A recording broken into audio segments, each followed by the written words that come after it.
אהלן, אז רציתי להכין לכם סרטון כבר מזמן, וזאת הזדמנות מעולה לדבר על העניין של מה עושים אם התינוק משתנק. בעצם זה יכול לקרות לנו מחפץ זר שהילד יכול להכניס לפה ולבלוע, או ממזון מוצק כשאנחנו מתחילים להציג מוצקים. חשוב, והדבר הכי עיקרי בכל העניין, להתנהל בצורה שכלתנית, להיות בשליטה ולא לאבד את זה. אחרת אנחנו בבעיה, וזאת הסיבה שאני מכינה לכם את הסרטון, כדי שתדעו מה לעשות. עכשיו, אמהות רבות שמתחילות בהצגת המזון לילד חייבות לדעת שאחד הדברים שמאוד נפוצים אצל ילדים זה גג רפלקס. מה זה אומר? שיעול. אנחנו רוצים שהילד ישתעל, אנחנו מעוניינים שהילד יוציא את המזון שמפריע לו. זה אומר שהוא מצליח להתגבר על הבעיה באופן עצמאי. זה משהו שהם לומדים לשלוט בו עם הזמן. עכשיו, ילד שמשתנק זה ילד שהשפתיים שלו מסביב הופכות להיות כחולות. זה ילד שלא עושה קול בזמן שהוא נמצא במצב הזה. זה ילד בעצם שלא יכול להעביר אוויר, אוקיי?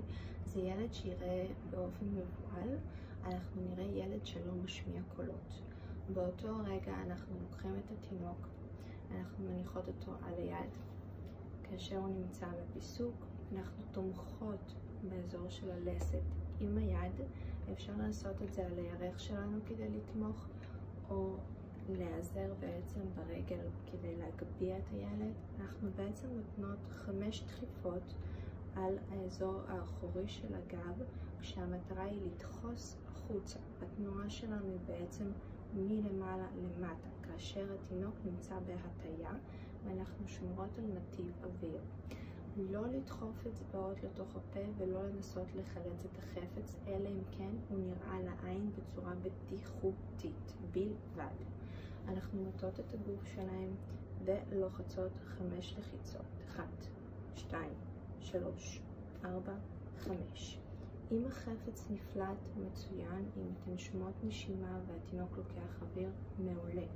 אם לא, אנחנו הופכות את הילד בזהירות לתוך היד השנייה, כאשר אנחנו תומכות לילד בראש, גם מוטה כלפי מטה, לוקחות 2 אצבעות, מוצאות את קו הפטמות, יורדות כ2 סנטימטר פחות מקו הפטמות, ולוחצות פנימה 5 לחיצות עם 2 אצבעות. 1, 2, 3, 4, 5. או שהילד בעצם פולט את החפץ, או שמתחיל לנשום והחפץ נמצא ממש בקרבת חלל הפה, אנחנו בעדינות מטות אותו לצד ומסלקות את החפץ מהפה. אם זה לא הצליח, אנחנו ממשיכות בפעולה. שוב מחזיקות ותומכות בלסת, מורידות את הילד כלפי מטה ודוחפות 5 פעמים. 1, 2, 3, 4, 5. שוב בעדינות הופכות את הילד על היד שלנו בתמיכה בראש, ומסתכלות אם החפץ יצא. אם החפץ לא יצא, שוב מבצעות 5 לחיצות עם 2 אצבעות על בית החזה. 1, 2, 3, 4, 5.